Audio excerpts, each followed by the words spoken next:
আমি যতদিন আমার নেত্রী হাসনা হয়েছে অতদিন আমি এই পর্যন্ত এইভাবে টাকা তারেক রহমান রে কোন দিন আইসা দেখা দিবানি তারেক রহমান রে কোন দিন আইসা দেখা দিবানি।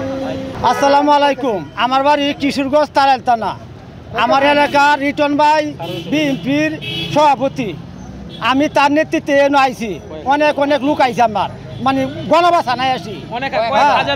আমি নয়াপল্টন 18 তারিখ আইছি, নয়াপল্টন 28 তারিখ আইছি, 28 তারিখ ওখানেও আইছি, বুঝছে?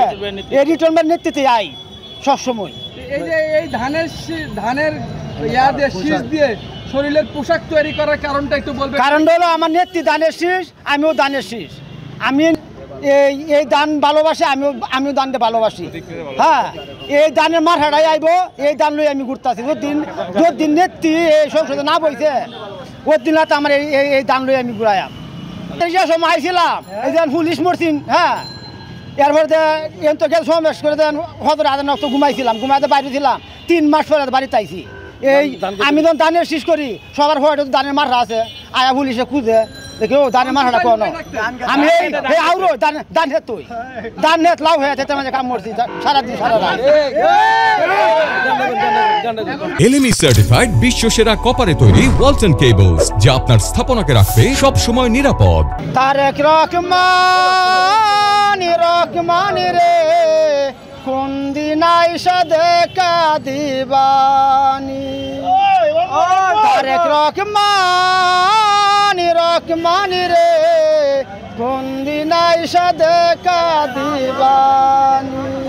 আজ বা বলে আমার জন্ম যাইবি বলে কোন দিন আইসা দেখা দিবানি। তারেক রহমান রে কোন দিন আইসা দেখা দিবানি। সারা বাংলাদেশে তারেক রহমান ভাইকে, সারা বাংলাদেশে এইটা আমি সবসময় বানাই রাখি। আমি এই নেত্রী সমাবেশ আইলে আমি এটা দান্ডা উড়ে উড়ে আই। কেমন লাগছে? কেমন লাগতো? গরম, প্রচুর প্রচুর গরম।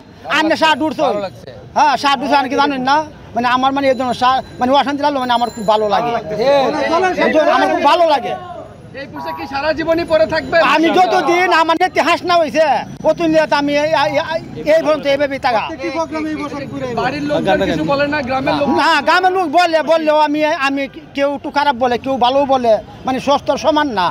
হ্যাঁ, তবে আমি কেউ কথাই শুনি না, আমি আমার মতই চলি। আমার দল হলো এটা হলো বড় কথা। ভালোবাসা তৈরি হওয়ার কারণটা একটু বলুন। কারণ না, আমি যে দানের শীষ আমার মনে তো করে আমি বুকটা ছিঁড়ে দেখাই, তো আমি শেষই, মানে আমি বুকটা ছিঁড়ে দেখাই পারতাম না। আমার এমনই লাগে। আমার এই যে বাইরে আমার বুঝে আমি কেমন পাগল এই বাইরে কো আমি কি কয়া কাজই করি, আর কিছু কাম নাই আমার। উনি একজন বিএনপির, উনি ধানের শীষের ত্যাগী কর্মী। উনি দীর্ঘদিন আওয়ামী লীগ পুলিশের নির্যাতনে ধান খেতে পলায়া থাকতো আমাদের গ্রামে। উনি একজন উল্লেখযোগ্য মানুষ, সবাই তাকে চিনে জানে। উনি জিয়া রহমানের আদর্শ নিয়ে বুকে লালন করে আজকে ধানের শীষের ভালোবাসার টানে আজকে উনি গ্রাম থেকে শহরে, ঢাকা শহরে এই সমাবেশে যোগদান করার জন্য উনি আসছেন।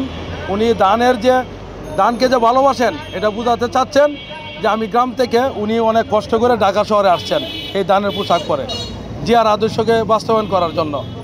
আমার নেত্রী আশায় ধরম এই মির্জা হকুলে কইছেন যে খাওয়া কাদিরে কইছেন যে খাওয়া কাদে হত পাইতে না কোন বাইরে হইবে, বুঝুন কথা রাতে ইলেকশনটা আইলে হরে দে মানে হত পাইতো না, কোন যাইব কোন বাইরে হইব, মানে খালি বিল খালি